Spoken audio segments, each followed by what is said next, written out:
There you go. Yay. There we go.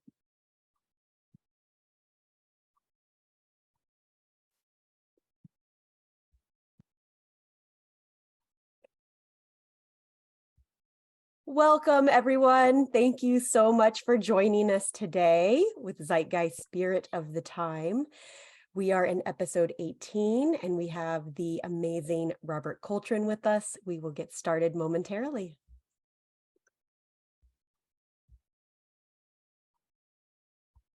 Okay, I'm gonna, oh, dang. I'm admitted.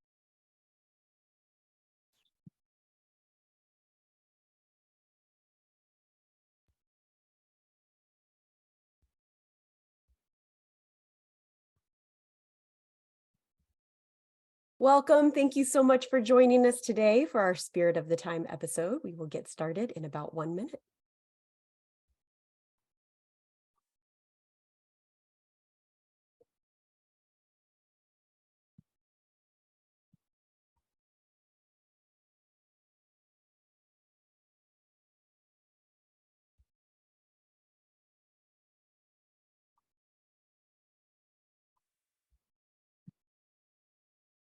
Thank you guys so much for joining us today here on Spirit of the Time. We have the Disney legend Rob't Coltrin with us, and we will get started momentarily.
All right, welcome everyone.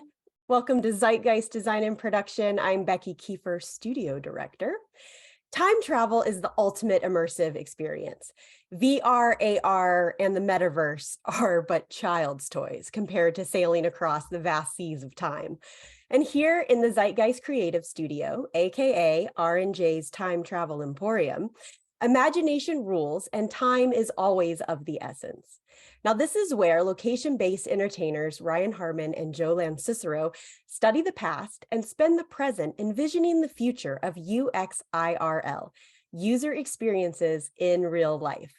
The Spirit of the Time Zoomcast offers a sneak peek behind the themes, and each month we move you without a ride system, inviting one gifted and accomplished colleague aboard our time machine. We set the controls for milestone moments in that person's career, attempting to unravel the mystery of what makes a guest experience timely yet timeless. And because we're live, you can type questions into the chat box, and our passenger will answer them in an off-the-record Q&A. So climbing aboard our time machine today is former longtime Disney Imagineer and recently named Disney legend, Rob't Coltrin. Now, if there's one individual whose wild imagination and meticulous designs have touched more Disney dark rides than anyone else over the past 3 decades, it's Rob't Coltrin. From Mystic Manor, Radiator Springs Racers, 7 Dwarfs Mine Train, and Mickey and Minnie's Runaway Railway, to Roger Rabbit's Cartoon Spin, Big Grizzly Mountain Runaway Mine Cars, Toy Story Midway Mania, and the upcoming Peter Pan, Tinkerbell, Frozen, and Tangled attractions in Disney's Asian parks, you certainly have or will experience the celebrated and beloved attraction designs of Rob't Coltrin. It is now my pleasure to introduce our time machine pilots, Zeitgeist President and Chief Creative Officer, Ryan Harmon, and Zeitgeist Executive Vice President and Chief Art Director, Joe Cicero, along with the man who replaced the E and R in his name with an apostrophe because he's that awesome, Rob't Coltrin. Konnichiwa. Konnichiwa.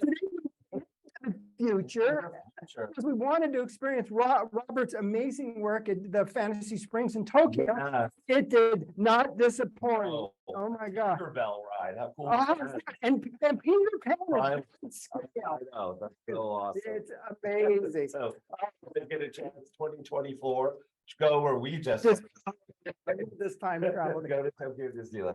Let's get into it because an hour could barely scratch the surface of what this amazing man has accomplished. Right. I got to say, I've said it before, at the beginning of these Zoomcasts, that, well, I'm so excited to have so-and-so and this is the best one, but never have I been more excited than today to have Rob't Coltrin, who, like I said, we could spend an hour just I have gushing about I it. have a sign on my wall that says, "What would Robert do?" Every time I design an attraction. Yeah, and Robert was so much more than just an amazing concept designer and team maker. He brought a spirit of joy and a spirit of fun to Imagineering. I mean, anybody who's anywhere near Robert's office during the holidays or during any celebration, I mean, Yeah. Robert makes life great. Yeah.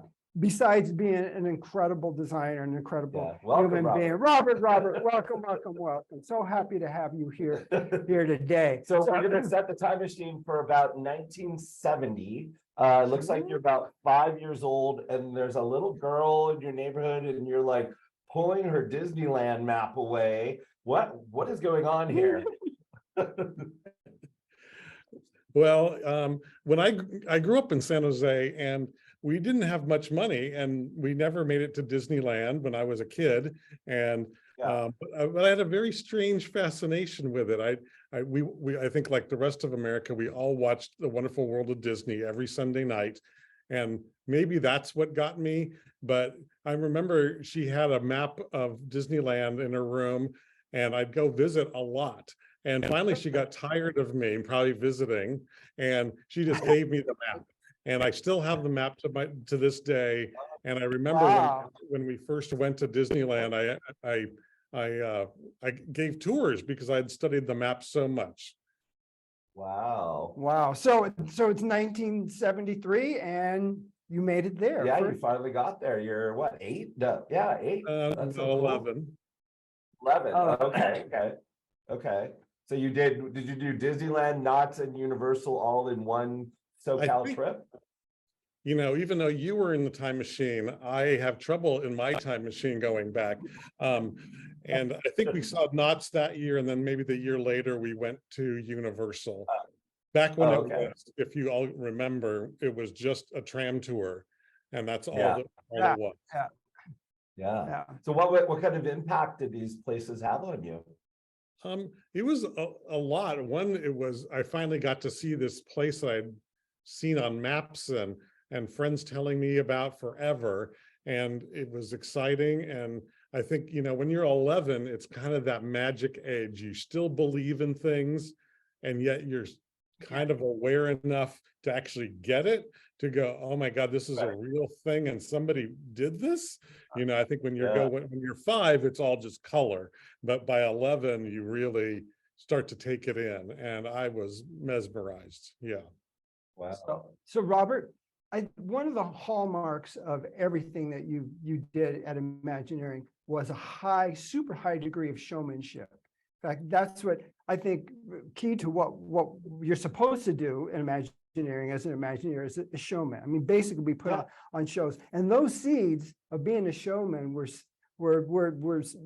planted way back in, would you say, 1976 high school, or probably before? But I think that's when the showmanship in Robert started to shine. Yeah, I mean, I take it all the way back to when I started dancing. We had the greatest dance teacher ever. And I danced from age 8 to 18, and I only left because I went to college, and then I started choreographing. So that is scary, because I was 5 pounds lighter, and could dance. And she would put on the most amazing recitals. And of course, you know, with the Disney kind of DNA in my blood, and then starting to do more stuff in high school and college. Yeah, I think those kind of seeds of showmanship, where it's theater and it's costumes and it's dance and it's lighting and it's sets and performance. And I think that's what, you know, Imagineering is. It's more than just, you know, a pretty piece of art. You know, it's entertainment. Theater. Yeah, yeah. I mean, yeah, it's not it's not architecture. It's not ride systems. Right. You know, it's the whole is greater than some of the parts, but at the very top of that pyramid has to be showmanship Yeah, and putting on a absolutely. great show. Yeah. So 1980, you moved to Cal Poly. You stopped dancing. Cal Poly San Luis Obispo. And what was college like? You know, my parents dropped me off, and I think I was one of the few kids in my high school that left San Jose, and a lot of them went to Oh, San wow. Jose colleges. And so, you know, like anybody who kind of leaves their parents for the first time, you know, you could either be homesick and be miserable, or I think the minute they drove away, I walked down the hill and I went in and auditioned to be the choreographer for a musical group. So like already I was gonna blow my entire school and do shows. I couldn't wait to do shows. So But your original major was Yeah, what was your major? architecture. architecture. Right, okay. Yeah, and Wow. it was back then, Cal Poly, and it still may be one of the top architecture schools, and it was very difficult to get in. And people were amazed that I had just come from high school, because everybody else had gone to some college and then transferred because that's what they were looking for. And here I come in and I'm just this stupid little kid from San Jose, and it was great. It was just not exactly what I wanted to do. Maybe to Joe's point, it's not just about architecture. Yeah. Right. Well, it sounds like you started about 12 years of writing, designing, choreographing, directing. I mean, it sounds like you really spread your wings and What made way more out of the school Yeah. experience than being at school and studying architecture. Yeah, there were times that I had to make that choice. Am I going to get a really great grade in the class, or am I going to go into rehearsals for a show? And I do remember one time I got out of a show weekend, and I walked into a class and everybody was taking out blue books, and I went, oh my God, there's a test today. And I didn't even know. And I said, you know, you can't really worry. You ask somebody for a blue book and here we go. But that's the price you pay for showbiz. So it's 1983 and you were in the architecture department, but you decided to transfer elsewhere. Yeah, I wanted to, you know, I think it was that I felt like architecture was limiting a little bit. Cal Poly was known for more of an engineering bent as opposed to a design bent to their school, in spite of the fact that they actually had a school of architectural engineering along with the School of Architecture. So I just kind of said, I'm taking too many classes of like structures and calculus, and I need to be drawing and designing. And now I think the art department takes 3,000 portfolios a year, and they take 30 people. So I kind of feel like Wow. I know it's something crazy like that.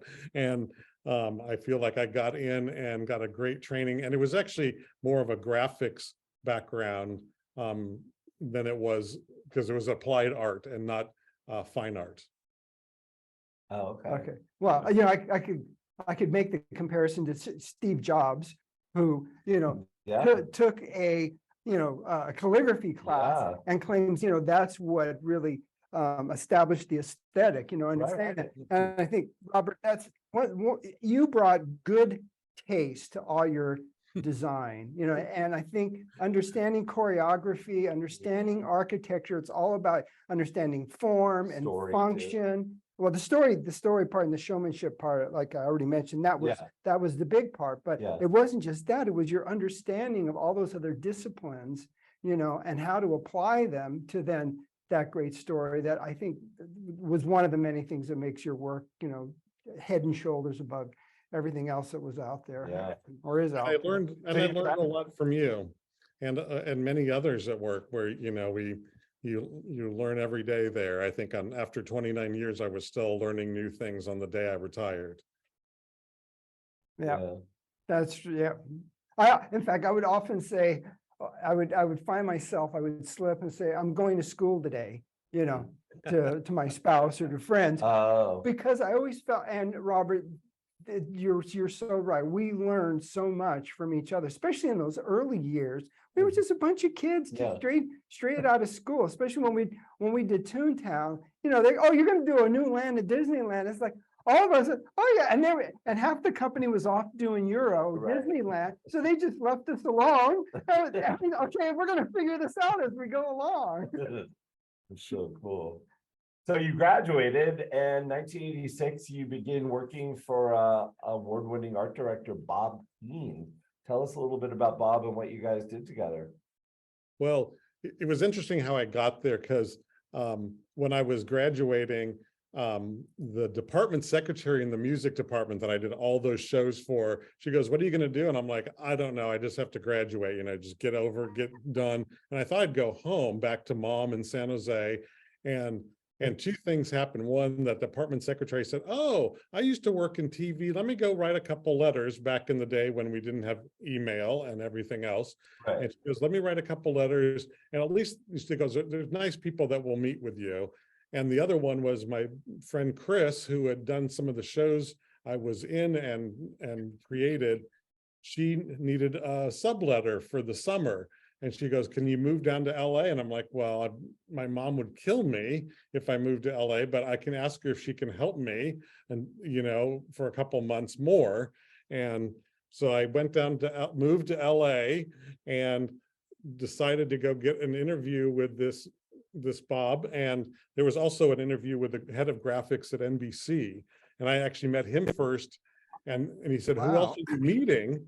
And I said, oh, Bob Keane. He goes, oh, Bob's across the street. You're not going to want to work for me. You're going to want to work for him. And so the next day I met with Bob, and literally at the end of the interview, he said, can you help start tomorrow? And I remember saying, you don't have to give me a job. I was just meeting you casually. And he goes, no, he goes, it was in '86. And he goes, the lady from The Color Purple is going to do a talk show in Chicago. And there she is. And she needs a little set. And so for 3 days, I helped him do a quick little design of a set for the first Oprah Winfrey show. And wow. and you can see it there. It's very simple. And she was on like the 12th floor in a little tiny sound stage because nobody really knew who she was. And then I was with him for 4 years. So I guess between the interview and the first couple days, it worked out good. So we'll talk a little bit more about your experience there, because as I understand, it was a very small team and you were very hands-on. Yeah. It was a two-person office, Bob and me. His wife would come in occasionally to do books, but we would do everything. And so Bob would do sketches, I would draft, I would make models, we would go to prop houses, we would pick wallpaper and carpet for sets. And at any one time, we could be doing 5 shows. So some shows were being designed, some shows were being estimated in shops, some were on stage being installed, some were being taped. So I think in 4 years, I think I did more than 100 shows with Bob. And it was great. It was a baptism of fire every day. The Bob Hope shows, you just showed a slide. We would get scripts on a Tuesday for a Bob Hope special. And by Saturday, we were shooting. So we had to design all the sets. We designed all the sets in one day so that we could give the NBC crew time to build. And right after Johnny Carson stopped taping on Friday night, we could start installing the set so we could shoot on the weekend. So those were crazy. I remember Bob Keane saying, if I ever get a budget for this show, I'm never going to do it, because it was go, go, go. And it was amazing and we sometimes juggling other projects, because when Bob Hope wanted to do a special, and he did about 4 a year back then, you drop everything and you do whatever Bob Hope wants. Wow. So Robert, many would have considered that like the dream job, Yeah. meeting all so glamorous, you're meeting Oprah, you're meeting Bob Hope. So, what was it that lured you away? Yeah, and what, did you have a dentist appointment or something? Yeah, it was a dentist appointment, or so I said. I think ultimately, I can't believe, I would talk to Bob after, and we were good friends until he passed. And I couldn't believe he could keep up that pace, and do all those shows and so fast. And then he would turn to me and go, I can't believe you're working at Disney where everything is so slow and you're taking 5 years to build something. And I'm like, yeah, but then when we build it, it stays there forever. And I remember telling my mom, hey, did you watch the Grammys last night? And she'd say, oh no, I missed it. And I'm like, okay, well, then it's gone. In fact, the set is now being thrown in the trash and you'll never see the Grammys again. And that was great and amazing. And 60 million people would see it in one night, but then it was gone. And I said, my love of Disney was always bubbling inside of me. And I kind of felt like that's a Broadway show that never closes. You open Pirates of the Caribbean and that runs and runs and runs.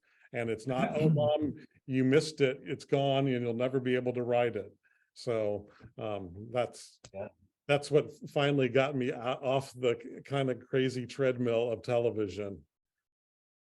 So you said you had a dentist appointment and you snuck over to WDI and what happened? Did you meet with him? and probably pissed off my boss when I told him I got a job.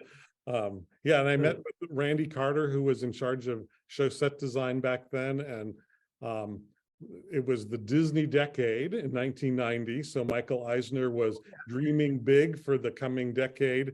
And Imagineering was not only dealing with, Paris and getting it completed and other projects that were in the works, but then, 100 more. So a lot of hiring was happening and I got pulled into that and I had a lot more experience. So I think they looked to me as like, oh, good, somebody who knows how to draft fast and knows how to design.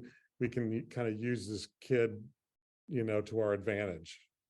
Mm-hmm. So what was your first project? What did they throw you on right when you started?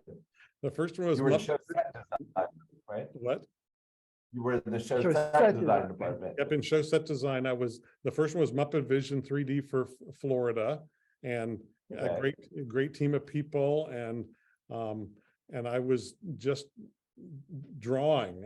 I was like a very, not involved with any of the story or the big pieces. We just had to drop the pre-show and some of the sets inside the theater. And I worked for Michael Murray, who was incredible mentor.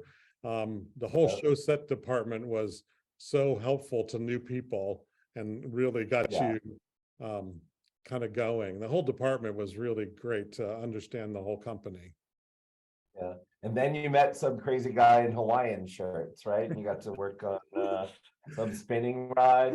No, that was all good. It was only a couple projects later, and I got called in to help the Toontown team, and it was so fun. Like Joe said, it was like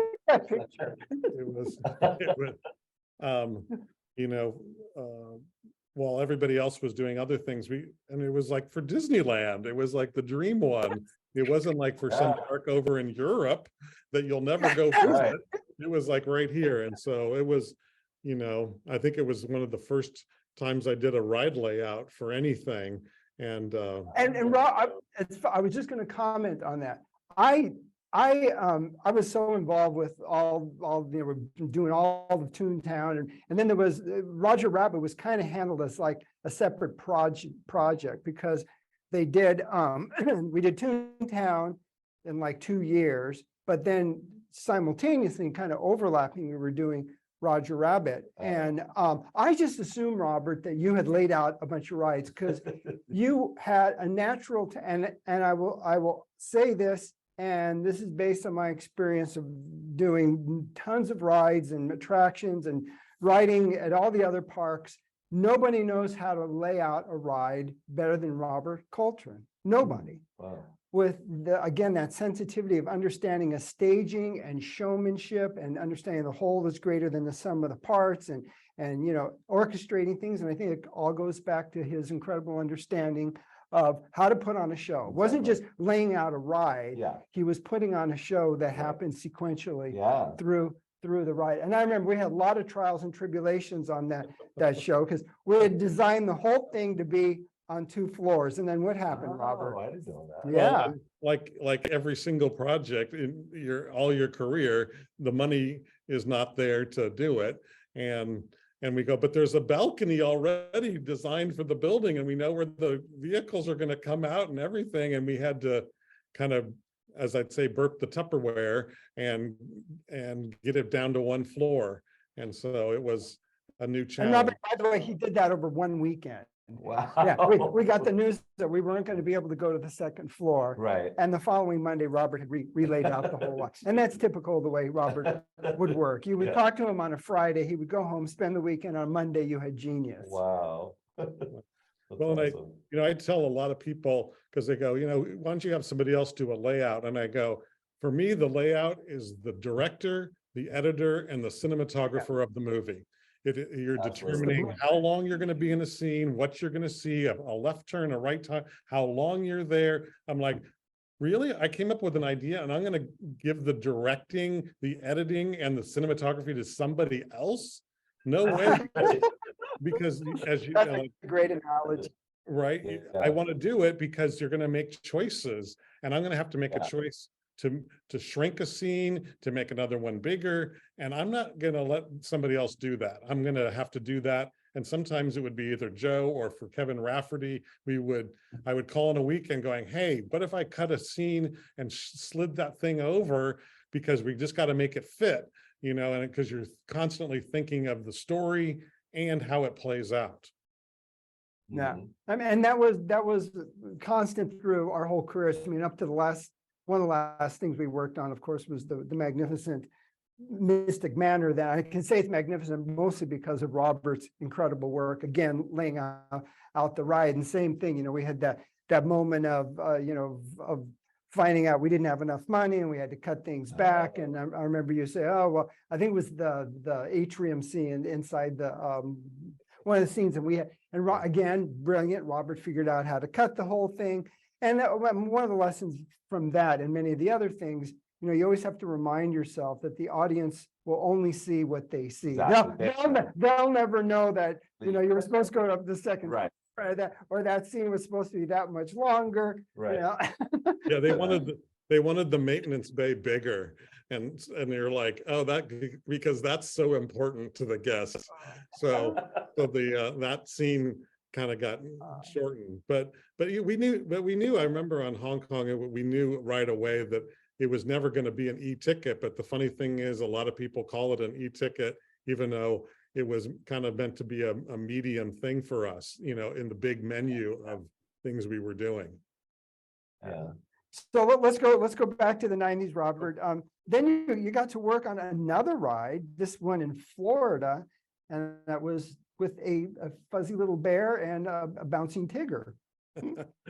Yeah, that what's funny is I had just come off of Pooh's Honey Hunt for Tokyo. So it was like a ginormous, amazing new attraction. Oh, right. With trackless vehicles. And we had been working on it for a year. And they finally got funding and moving ahead. And I said, I don't think I can be fully funded on that project there's other projects that need me. And one was the Winnie the Pooh attraction for Florida. And they go, oh, it's so good because you now know everything about Winnie the Pooh. You're ready to go. Oh, by the way, you have $1.95. And you know, to me, that's what Imagineering was always about. It was a can-do spirit. You know, the original Imagineers, I'm sure, told Walt he was crazy to do all of that in, you know, and in a year. But I think that's what we were trained to do. It's like nobody says, oh, I'm not going to do that one because you don't have enough money for me. No, that's the new challenge. How can I make it really, really fun and spend $1.95? And so, yeah, and I brought in my sister Lori, and it was way off the radar. They were busy working on Animal Kingdom and other things, and so nobody really cared about our little attraction. Controversially, we were taking out Mr. Toad.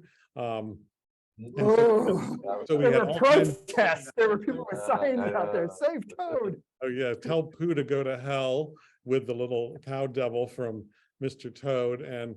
But I think what we ended up doing there, and it's not the same here in California, there was a different team. But I think what we did there was really make something really special and unique. It's still playing there. And it has been replicated by my sister in both Hong Kong and Shanghai. So it's a nice little project. There's so many great stories. You can see there a picture with Kevin and Lori and I and Buddy Baker, who did the original orchestrations. We had, and he brought all his original scores in from the films and adapted them for our attraction. We got the Sherman Brothers came in. We have so many stories with them. And in fact, we were able to, speaking of Tigger, we got Paul Winchell on probably his last performance as Tigger. So there's— Did he bring what? But he did come into the studio and everything. So, you know, even a little project like that, we got big names in, and it was fun, you know, and there wasn't a lot of adult supervision, I will say. Now there's a lot of people where we have to go back and work with Marvel and work with Lucas and work with the studio. Nobody cared about us, and we just did it, and it was our job. And we knew it was our job to uphold, you know, the legacy of Winnie the Pooh.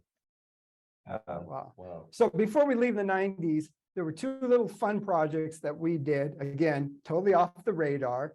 And again, we had 99 cents to do them. Those were our little miniature golf courses down in Florida. And on the Fantasia Gardens, again, we had no money. And this was interesting because we were actually working with DDC at the time, the development company. And Robert built a model for that. We were not going to have a model. We knew we were going to have to hand it off to a subcontractor. Right. So Robert sculpted the foam. Wow. Painted. I did the little character things that Robert then put in there, but literally he built entire model to scale. Wow. And it wasn't part of the scope. We just did, because again, it was the passion for the work and Robert's incredible, you know, devotion to detail. That we said the only way we're going to get this thing, you know, built with any semblance of it being what our vision was to build this model. And they shipped it off to Florida. And I remember going down to the construction trailer, and there was Robert's model. Oh wow. In the construction so cool. Well, and I think because they didn't budget for us to really be there, I think the difference was the second one. We had learned from the first one. I think there were some holes on Fantasia that were particularly difficult. I think the word ball launcher had been coined.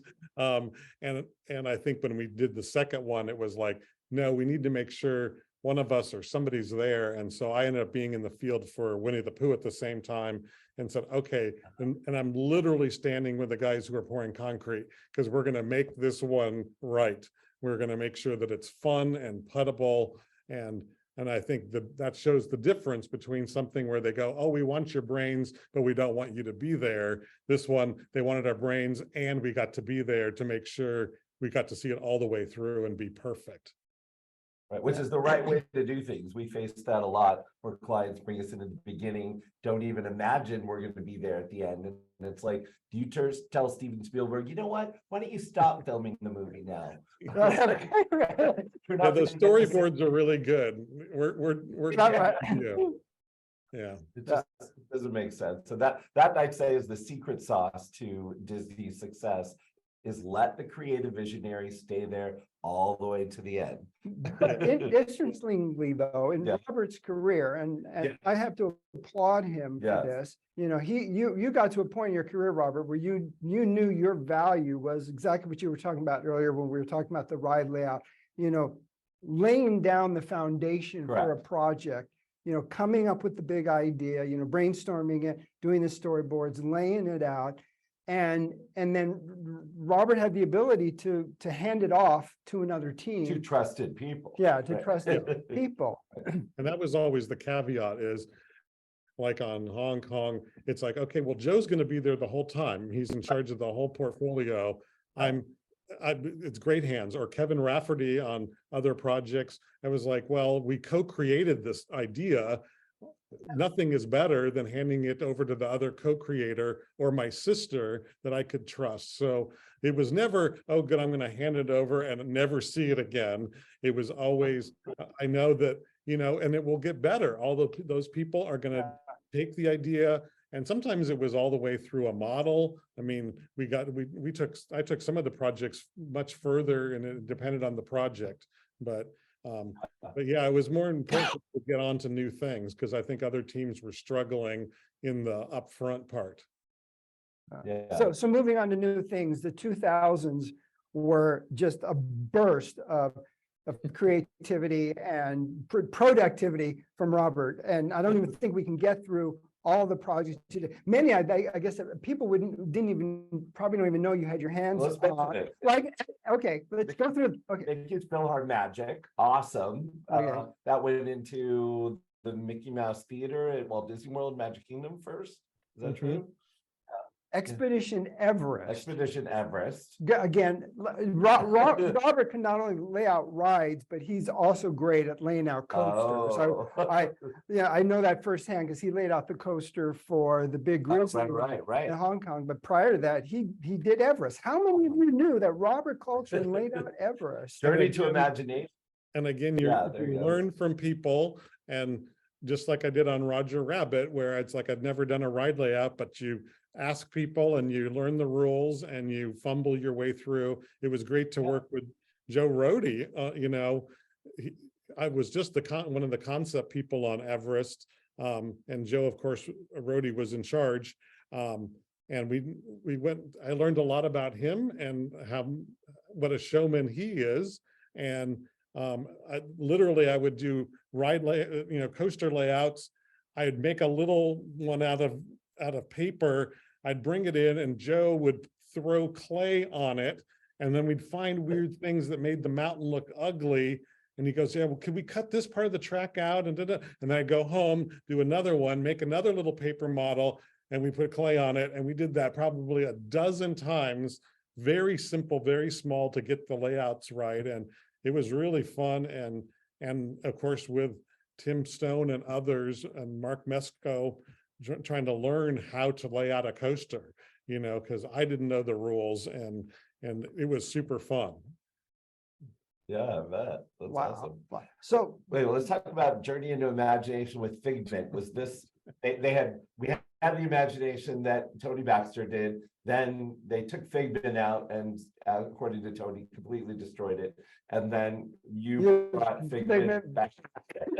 Well, I remember at one point they brought Joe in as well. I remember Joe and Kevin and I had come up with the fix was not rating very well. And Tony's right on. It was a spectacular e-ticket. They didn't have enough money to really make it a new thing. And so they did a kind of what they could do. And it wasn't, the guests weren't fooled. And then they said, what else could you do? And I remember working with Joe and Kevin on a fix and presenting it to Paul Pressler back then. And he goes, this is really great, but I just can't spend another, $100 million doing this again. What could you do just to add to it? What if I gave you so much money and just try to make it better and not try to start over? Because that, and sometimes that's the challenge. That one was not a happy memory for me, because it was a little bit of a challenge that I did not like, and the people I needed to kind of deal with. I think that may have been the only project I walked off of. Oh, Wow. Like, walked Okay. away and said, I cannot do this. Okay. So Kevin, the good fighter that he is, fought through and did the best he could. Well, then you had a similar situation where there was an attraction called Superstar Limo that also was not a big hit. And they brought you in to save the day again. Tell us about that. I think Tom Fitzgerald actually kind of opened it up to multiple teams, because I know other teams worked on it. And of course, Monsters, Inc. was a really big popular movie. And so that sort of became a thing. And it became the same challenge, right? It's like, can you not change the track? Can you not move a wall? Can you not do anything? Because literally they're still paying for the project over a longer duration. It's like a mortgage, right? And if you throw it out, they're going to lose a lot of money. So it was like, how many pieces could you use? Like every speaker, every lighting piece of equipment. Wow. What else could you use? Could we reuse all the animatronic figures, anything we could do? And so it became its own little unique challenge. And, oh, by the way, can you make it fun and make it interesting and entertaining while you're trying to deal with 100 pieces of criteria? And it sat, oh my God, we must have presented that 400 times. We actually took that up to Michael Eisner's office to present it. And everybody loved it, but they couldn't figure out when to throw away the money that they'd invested in Superstar Limo. And so finally, it wasn't until Matt Ouimet was running Disneyland for the 50th anniversary that they said, okay, let's do this, And so in 14 months, we went from the basic storyboards to opening. There's something like 40 animated figures in that show. I mean, we were literally designing a scene a week, and then built a model the next week, and then we went into production. It was the fastest, craziest thing I've ever done. All that training with Bob Keane paid off. Oh yeah, oh my God. And everybody, I mean, the animation department building all those figures, and they were, furry Sully and stuff. These were complicated figures. Yeah. Yeah. So the park itself, like the two rides we just talked about, also not a huge hit. And again, you were brought in, it sounds like, to create the biggest attraction for California Adventure. Well, about that. Two attractions. Two attractions. Radiator Springs and Yeah. Toy Story Mania. Yeah. Radiator Springs is sort of an interesting little story in that we were brought up to Pixar. Back then, I think we were on the verge of buying Pixar, Disney was, but we had a great relationship with the guys up there, and we went and saw an early screening of Cars. And of course, Pixar could do no wrong. Every movie was a hit. So when we saw Cars, you're like, this is going to be a giant hit. And so Kevin and I came back, and we had really quickly created, this is like 2004, two years before the movie came out, created Radiator Springs Racers as an idea. And I think I personally built 3 different models of it as we found different ways to do it. It was part of a car land, which was a celebration of car culture in California. And then the movie comes out, and there's no stopping it, right? It is the super big movie. Now stop doing anything else and go build a Cars land devoted to the film only. By that point, I think I'd started working with Joe again on other projects, and Kevin stayed with it, and other things changed. But I think there's 2 small scenes that changed, but everything, and it opened in 2012. So it went from 2004 to 2012. And Wow. it's almost identical to our original pitch. I think Kathy Mangum was still using our artwork to pitch from on opening day. So Wow. That's Wow. awesome. Again, a testament to what you talked about earlier about, the foundation, Yeah. having that plan, having that vision and making it so strong that, even after 1,000 hands touch it, it still comes out the Yeah. other side and maintains your initial vision. Yeah. So I want to jump really quick to you guys working together in No. Oh, There's a big one well, here that you got to talk. okay. I know we're getting tough on time. One of I think one of the best and one of the best and first really Yeah. interactive rides, Toy Story Mania. yeah, and that one came about right after the Disneyland's 50th, and Buzz Lightyear had already been open in Florida, but it had come to Disneyland, and it was one of those unique attractions that the operators saw that people would get off and then run around and get back in line for. And Matt Ouimet, who was running the park back then, said, we need one of those for Disney California Adventure. And Kevin and I had actually been working on the Cars thing, and so we tried to make it interactive, and there was no way to really do it without making it look like drive-by shootings. And so we sort of abandoned Cars, and we said, we'll save that for the racers. We think that's still the best idea. And we started over on the pier, and we looked at all the games and we said, oh my God, it's already done for us. Like, there's a whole row of carnival games. What if we got to ride through one? And Kevin and I sat down and created that. And it wasn't Toy Story at the beginning. We looked at different sets of characters, but then of course, Toy Story sequels and everything coming out was like, okay, what's really fun about those set of characters are so diverse. Every scene could be different in that showmanship way. Yeah. You have the cowboys, you have the spacemen, you got the army men, you got the farm and the cows and the chickens. And so it's really fun. And we could really exploit the different personalities of those characters. And I think that was the first one we pitched to Bob Iger, and they were just like, we need this in Florida at the same time. Go, go, go. That was another crazy thing. I thought my sister, who took over for me, was going to be in a body bag because she was flying back into Florida every day. I mean, every week, watching two different things. It was so, as you can imagine, it's very complicated. A ride system that stops and starts, unheard of up until then, really. Most of our rides would just go. You'd have to stop precisely, wirelessly, all this interactivity, computers that are constantly calculating where you're shooting and then telling the media to react to. I mean, it was insane. And we did not make it easy. Vehicles rotate and spin because we want it to be fun and visceral. So you end up at different screens, sometimes a left screen, sometimes a right screen. So this poor computer system is insanity. And Sue Bryan and her team trying to make those games work is just lovingly done. They've spent so much time making those games, and it was really fun. And then we've now built it beyond.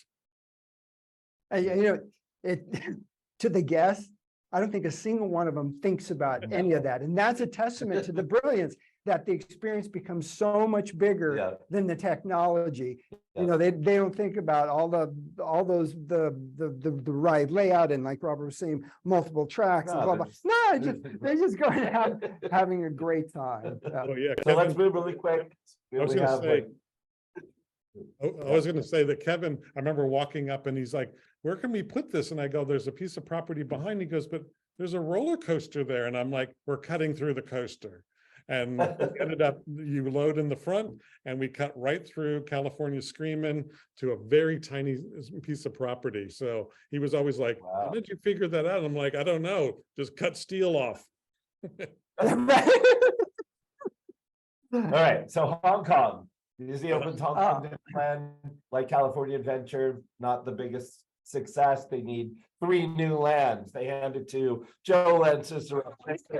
First thing I did, because at the time I was still in charge of Tokyo. Oh wow! And they had just given me the cruise ships, and I oh my God, what am I going to do? And I walked into Robert's office and I got down on my knees in Robert's office and I said, Robert, save me.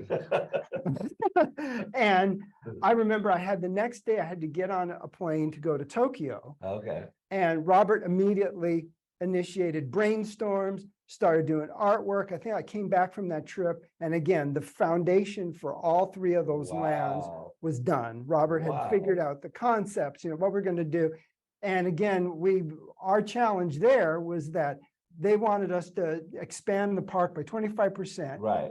We had a little less money than they have for all of Radiator Springs, for all of Cars Land. Wow, okay. And they wanted X amount of restaurants, rides. And again, a testament to Robert's understanding of the whole is greater than the sum of the parts.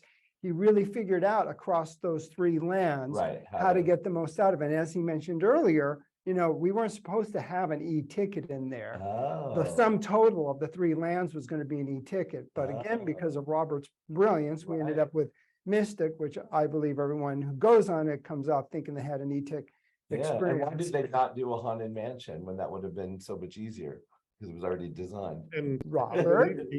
And believe me, we were told that by several people. In fact, they were like, you have to use an omnimover, you have to do this. And it was just sort of tunnel vision, because I will say nothing scares management more than an idea. You have to show them drawings and things, and then they all calm down. But when you just say, here's an idea, and it just sounded scary to them. And I said, but here's the thing, omnimovers have these giant turn radii and stuff, and it just forces the building huge. If we invent, yes, we are going to sort of invent these trackless vehicles, but we can stop in scenes, and we can start and stop, and we can so it's a third less than the size of a haunted mansion. And we knew that we had a budget, because the bigger thing was the roller coaster next door. That was going to be a big piece of landscape, a lot of rock work. That's really, truly a big chunk of the money. And this little C-ticket we had to really figure out how to do it. And one was, build the house up on the hill. Go from what Walt said, he built that tiny little mansion, and then built the dumb box behind the berm for the haunted mansion. It's exactly what we did. We built a beautiful house. Actually, talking with Oscar Kobos, who designed the house, I gave him the dimensions. I go, this has to be exactly 30 by 30, which is the size of the haunted mansion. I go, which is funny because it's a 900 square foot mansion.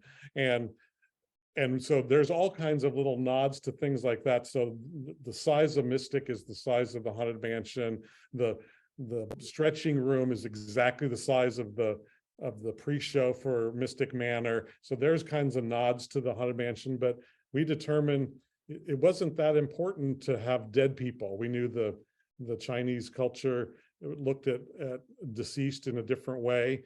And I remember turning to Joe going, you know what? This just needs to be a magic show. That's what the Haunted Mansion is. It's a Yale Gracie show. So it doesn't have to be about dead people. It can be about anything, so long as it's about special effects and magic. And that's what we ended up doing. Right. All right. So let's get into the 2010s, because we have literally about 9 minutes. 7 Dwarfs Mine Train you did at Walt Disney World. Well, the whole Fantasyland in Walt Disney World, And Enchanted Tale of Beauty and the Beast, Belle, one of the coolest pre-shows I've ever seen in my life. with the magic door opening. Oh no, this was I think that's a different one. That's a different one. Oh, this is the one in Tokyo. The one in Tokyo, again, you took a lot of the learnings from Mystic with the ride system there again, but in true Robert's fashion. Now, I've only ridden it online. Oh, okay. But I think the choreography again looks amazing. The scenes look amazing. Very cool. Wow. Yeah, I think in that one we I think we wanted to use those trackless vehicles for more of a dance show. So I said, there's only one way I want to present Beauty and the Beast, the ultimate love story, and that's through dance. And you can't see it from online, and when you get to ride it, it'll be good for you to see and feel, because all the vehicles do have a motion on top. So different than Mystic or Winnie the Pooh or Pooh's Honey Hunt. These vehicles now actually do choreography, and all the way back to my dance years when I was 8. Wow. So, It all comes it full was- circle. Yes. It does. It really, and it was a fun way to present. Some people would say, why isn't it more like a dark ride? And it's like, anybody, a 3-year-old could do a dark ride for Beauty and the Beast. We need to come to the table with something completely unique and different. And I think it is. It is still the #1 attraction in the parks are there. Yeah, I was told when I get there, I have to buy some special upgraded ticket so I don't have to wait in a 3-hour line. Yeah, or something. yeah. In fact, I think that the 3 attractions in the across those resorts, Robert did 2 of them that have Wow. that way. One's Midway Mania Right, right. and Tokyo Seas and Beauty and the Beast, and then anyway. So now we saw it in our time machine. It's going to be mind blowing. But tell us a little bit about the Peter attract- Pan, Tinkerbell, I mean, this- Frozen, and Tangled. And Disney hasn't, and Oriental Land Company haven't announced a lot about the projects other than Okay.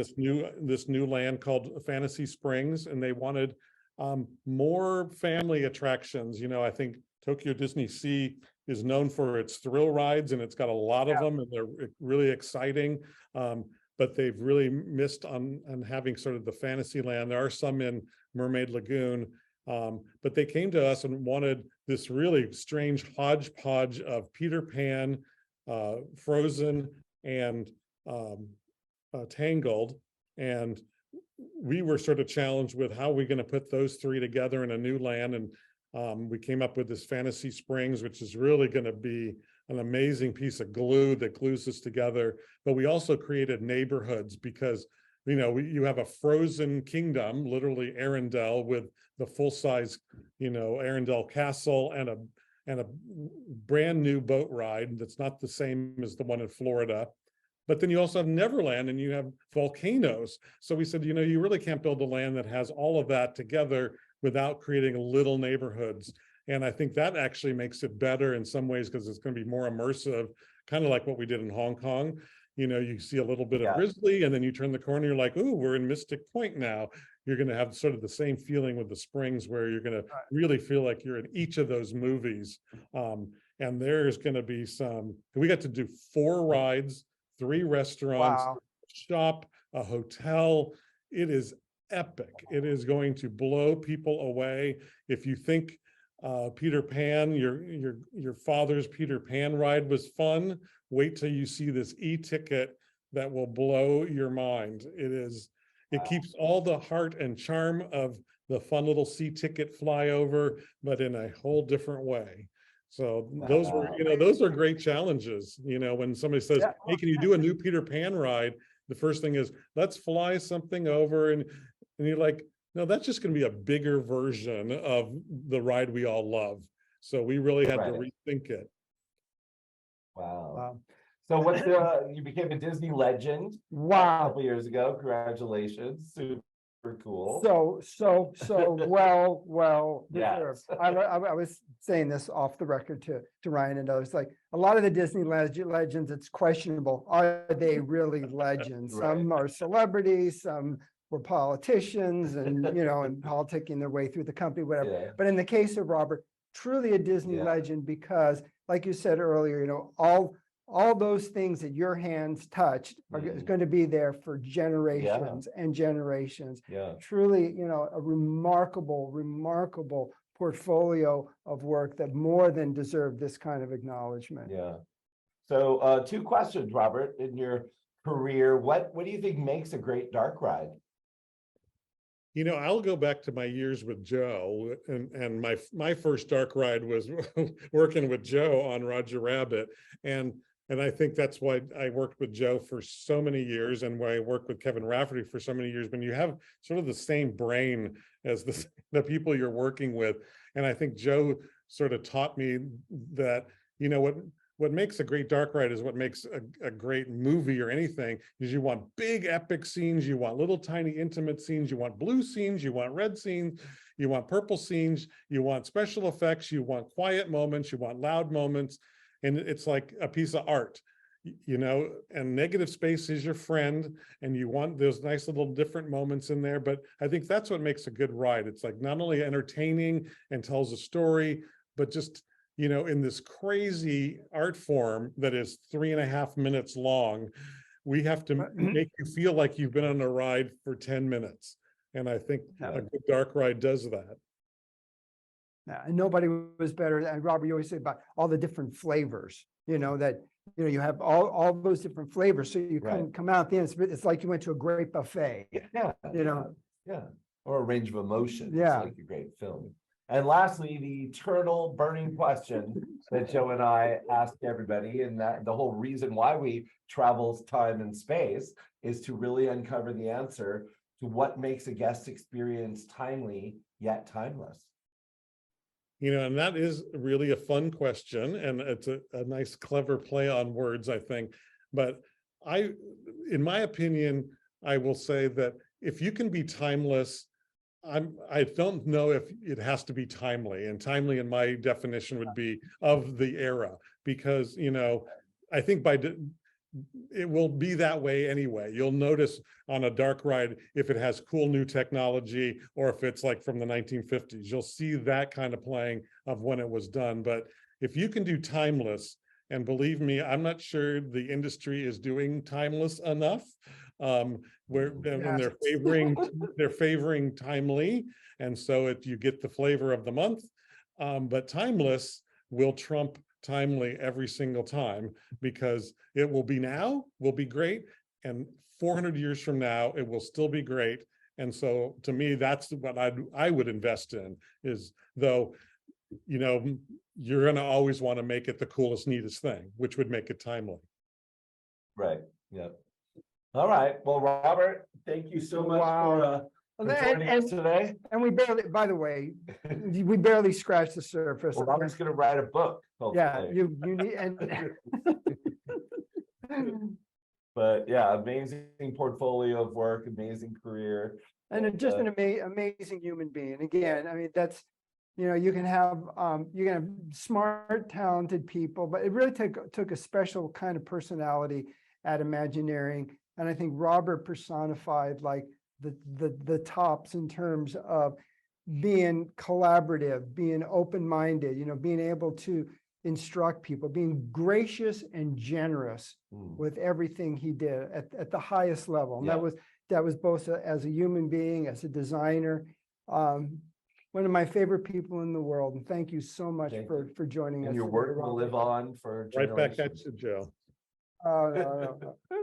Anyway, okay, let's We've got places to get people to stay back on the machine. Bye, everybody. Bye. All right, guys. Well, we hope you enjoyed the ride. I know I did. Thank you so much, Robert, for your time traveling with us today. And if you guys have any questions, please stick around for an off-the-record Q&A in just 60 seconds. Now, on behalf of Zeitgeist Design and Production, we thank you for spending an hour of your day with us on the Spirit of the Time Zoomcast. And please plan now to join us on Friday, December 9th, when our passenger will be one of the most unsung heroes of the themed entertainment industry over the past 35 plus years. Designer, illustrator, and evil genius, David Dameron. May your tomorrow have the nostalgia of the past, the wonder of the future, the wonder of the present, and the promise of the future. We'll see you in just a few seconds for our off-the-record Q&A. Thanks, guys.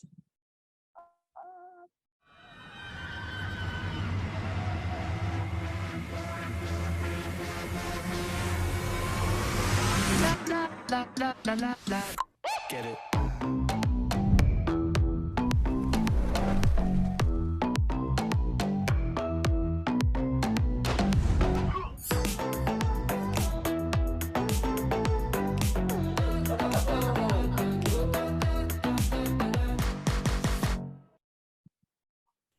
All right. Thanks, guys. We'll see you on December 9th, and stick around for the Q&A.